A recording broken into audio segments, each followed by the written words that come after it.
BA first year Hindi साहित्य के second प्रश्न पत्र में द्वितीय प्रश्न पत्र में आज मैं आपको भक्तिकाल के विषय में कुछ चर्चा करूंगी। भक्तिकाल हिंदी साहित्य के इतिहास में दूसरे काल का नाम है। इस काल में दो धाराएं बही है मुख्य रूप से, या यूं कहें इस काल के समस्त कवियों को दो भागों में बांटा गया है। एक निर्गुण मार्गी और दूसरा सगुण मार्गी। निर्गुण का अर्थ होता है बच्चों कि अदृश्य ईश्वर को पूजने वाले, अर्थात उनका इष्ट उन्हें दिखाई नहीं देता। वह निर्गुण निराकार ईश्वर में अपनी आस्था रखते हैं, वह निर्गुण मार्गी कहलाए। दूसरे प्रकार के कवि या लेखक या साहित्यकार साक्षात इस ईश्वर के पूजा में विश्वास रखते थे, जैसे जिनका ईश्वर दिखाई देता था। साधारण शब्दों में जो दिखाई देता है वह सगुण है और जो नहीं दिखाई देता है निर्गुण है। अब निर्गुण काव्य की भी दो धाराएं बही या दो भाग हुए, ज्ञानाश्रयी शाखा और प्रेमाश्रयी शाखा। ज्ञानाश्रयी शाखा वाले ज्ञान के द्वारा ईश्वर को पाने में विश्वास रखते थे, और प्रेम मार्गी ईश्वर को प्रेम में प्राप्त करना चाहते थे या प्राप्त उन्होंने किया है। सगुण मार्ग में भी फिर दो धाराएं बही, एक कृष्ण भक्ति शाखा और दूसरी राम भक्ति शाखा। अर्थात एक मार्ग में एक ने अपने इष्ट रूप में कृष्ण को माना है और दूसरे ने राम को माना है। तो बच्चों, भक्तिकाल की दो प्रमुख शाखाएं, भक्तिकाल की दो प्रमुख धाराएं हुई, निर्गुण और सगुण। निर्गुण में के भी दो भाग हुए, ज्ञानाश्रयी और प्रेमाश्रयी। ज्ञानाश्रयी के प्रमुख कवि कबीर हुए और प्रेमाश्रयी के जायसी। कृष्ण भक्ति शाखा के प्रमुख कवि सूर हैं, मीरा है, और राम भक्ति शाखा के तुलसी है। प्रेम मार्गी में जायसी भी प्रमुख है। अब आइए भक्ति काल की कुछ सामान्य विशेषताओं पर हम चर्चा करते हैं। पहली विशेषता है नाम की महत्ता।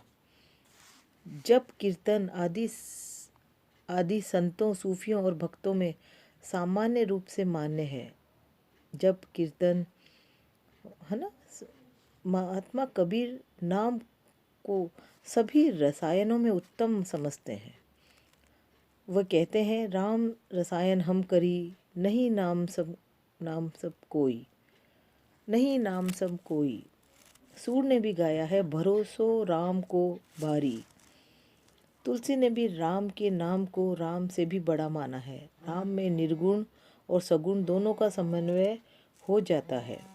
दूसरा है गुरु की महत्ता। कबीर ने गुरु को गोविंद से भी बड़ा कहा है। गुरु है बड़े गोविंद से, मन में देख विचार। जायसी ने भी गुरु की वंदना की है। तुलसी ने मानस के आरंभ में बंदो गुरुपद पदम परागा, और सूर ने वल्लभ नख चंद्र छटा, बिन सब जग माही अंधेरो। अर्थात गुरु की महत्ता। कबीर ने तो यहाँ तक भी कहा है, गुरु गोविंद दोऊ खड़े, काके लागे पाए, बलिहारी गुरु आपनी गोविंद दियो बताए। अर्थात भक्तिकाल की पहली विशेषता नाम की महत्ता, दूसरी गुरु की महत्ता, तीसरी है भक्ति भावना का प्राधान्य। चौथी विशेषता है शास्त्र ज्ञान की अपेक्षा निजी अनुभव पर विशेष बल। इस काल के समस्त कवियों ने शास्त्रों की अपेक्षा जो आँखों से देखा, अनुभव किया, उस पर विशेष बल दिया है। वही उन्होंने कहा है और वही लिखा है। इसी कारण इस काल के कवियों के काव्य का महत्व सर्वोपरि रहा है। पांचवी विशेषता है अहंकार का त्याग। इस काल के समस्त कवियों ने अहंकार को त्यागने की प्रेरणा दी है। अगर जो व्यक्ति अहंकार को त्याग देता है तो वह भी भक्ति का ही दूसरा रूप है, अर्थात भक्ति अहंकार को त्यागने से स्वतः ही उपजती है। चाहे सगुण हो चाहे निर्गुण, अहंकार नहीं रख सकता। साधु संगति की महिमा। निर्गुण और सगुण दोनों अनुयायी साधुओं की संगति या अच्छे लोगों की संगति का विशेष महत्व दर्शाते हैं। वह कहते हैं कि जो व्यक्ति जैसी संगति में रहता है उससे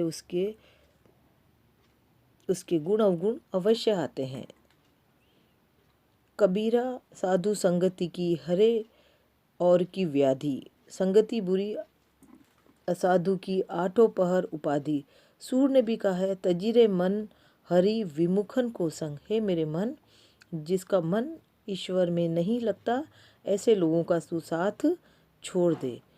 इन समानताओं के होते हुए समस्त सगुण भक्तों के दृष्टिकोण में अंतर था। लक्ष्य में दोनों का प्राय एक ही था, परमात्मा परम सत्ता से संपर्क स्थापित कर अपने जीवन को ऊंचा उठाना।